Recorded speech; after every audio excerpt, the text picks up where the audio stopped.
on now, and the humanitarian crisis in Sudan is worsening as the war between the Sudanese army and the Rapid Support Forces, or the RSF, displaces millions, leaving them struggling with food shortages, disease, and violence. Political divisions at the UN Security Council are also complicating efforts to resolve the conflict. TRT World's Nizar Saadawi reports. In Durman, shelters are overwhelmed with families fleeing Tuti Island, an area under RSF control. Many describe a desperate struggle for food, safety and health. There is no good food and there's a lot of diseases. There is no sleep, no safety. Even if you want to cook at home, you don't have the money to cover the cost of food. We used to depend on charity kitchens, but they're closed. We had nothing to eat. Tuti Island is among 14 locations in Sudan facing famine risks, worsened by the war. Dengue fever swept through the area, with 6 to 7 funerals reported daily at the height of the epidemic. Lately, dengue fever was widespread in Tuti. The epidemic was very widespread in the hundreds. We used to have 6 to 7 funerals each day. Food was bad. There was no food or medicine. Displaced families arriving in Durman are now treated for malnutrition and disease. The impact on children is severe. Sometimes the families eat 1 meal per day. That's why the health of children here has deteriorated. When we ask mothers about their children's diet, they often respond with tears. They cannot reply because of their conditions. With this horror as a backdrop, Russia has faced criticism for vetoing a UN Security Council resolution backed by the other 14 members that called on Sudan's warring factions to honor their May 2023 commitment to protect civilians. Russia accused the UK, a co-sponsor of the resolution with Sierra Leone, of interfering in Sudanese affairs. The Russian Federation voted against the UK and Sierra Leone draft resolution of the Security Council on Sudan. The only way to resolve this conflict is for the warring parties to agree to a ceasefire. One country is the blocker. One country is the enemy of peace.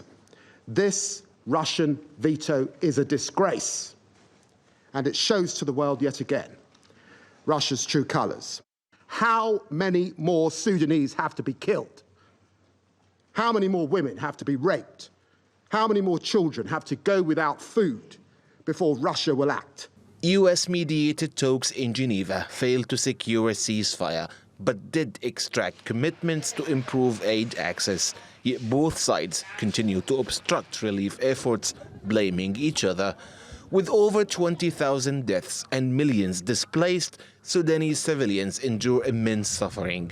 For those who fled Tuti Island, survival remains a daily struggle, though there is still hope that diplomacy may one day bring peace. Nizar Saadawi, TRT World.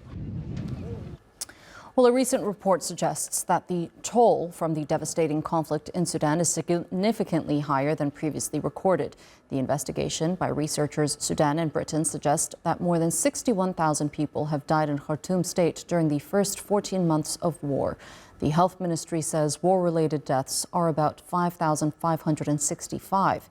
The report's death toll includes 26,000 people who suffered violent deaths in the conflict, higher figure than what the UN has for the entire country. And despite the fighting, starvation and disease are rapidly becoming the leading causes of death in the country. That's because nearly 25 million people are cut off from basic services, including hospitals and needed aid. The conflict has also triggered a mass displacement crisis. The UN says fighting has driven more than 11 million people from their homes while famine takes hold of the country. And the collapse of the healthcare system in Sudan is making things worse. According to the WHO, medical supplies are running low and the remaining functional hospitals are running at minimal levels. For more on this, we're now joined by Al-Bashir Idris. He's a Sudan affairs analyst and a human rights advocate. Thank you for being with me on the program. So one of the most harrowing statements that I recently heard on the conflict in Sudan was the one that was made at the UN on women having to commit suicide to avoid being sexually abused. And despite these statements that we're hearing, not only about women, little is being done to stop the violence. Correct. However, what we saw in the UN we have to be very objective about it. The UK has a role in its war with Sudan, and so does Russia. The Russians are essentially floating their currency using Sudanese gold, and what happened in the UN with the Russian veto, the resolution did not mention the UAE's backing of the rapid support forces, nor did the resolution have enough condemnation of the rapid support forces. So it seemed as if the resolution would only focus on one set of parts, a particular party, and not on the other that we've seen for the past 684 days of the amount of damage, and we're talking about the RSF. Yes, we've heard horrible accounts, and I'm sure some of you may have seen it on the timelines on your social medias last week or 2 weeks ago over the horrors that was happening in Al Jazeera state, especially with women drowning themselves to avoid being raped, and over 500 civilians have been killed. The numbers are still rising because they're still finding more bodies. However, what happened in the UN, as much as these countries may act as if they are doing things for the betterment of Sudan, both sides, so Eastern Bloc, Western Bloc, seem to have a role in this Sudanese war.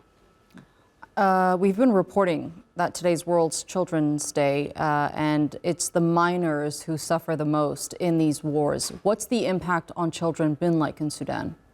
Well, it's been 15 million children have been out of education since the start of the war. That's almost 2 years of stunted educational growth. That education should be a ladder for children to get out of the circumstances that they're in. But now they don't have that chance. The Sudanese government have recently come out and announced that they will begin examinations within December.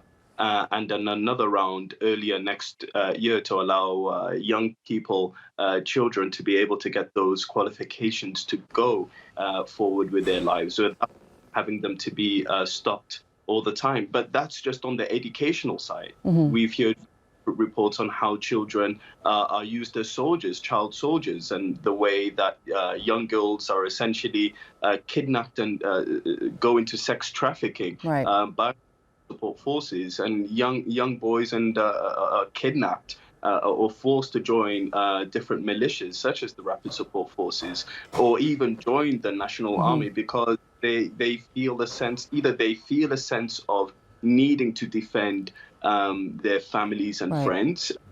Which should be El-Bashir, I just want to ask this question because it's an important one. What about the prospects for peace? I mean, where's the political will to stop the bloodshed, and what role should the international community be playing? Well, the international community first should be very honest with itself, and everybody should show each other their cards to say why they have an interest in Sudan. And without Sudan having to fall under the influence of a foreign nation, the Sudanese people in 2018 launched a revolution so they can get sovereignty and control back of their own country from military dictatorship. These military dictators were sponsored and pushed forward by the international community. Clearly, because they stayed for 30 years. But to move forward, it's quite clear that the Sudanese people all across the board, they believe that the RSF cannot be reasoned with. And I am of that opinion as well.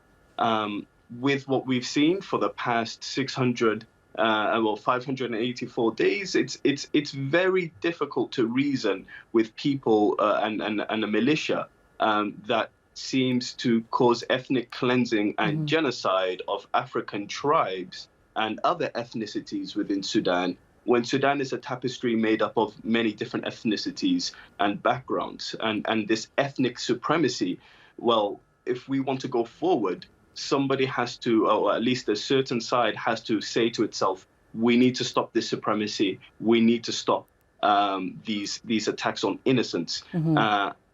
Sudanese people, I don't believe, would sit down with those who have pillaged their homes, raped their women, and killed their young boys without at least seeing some sort of justice.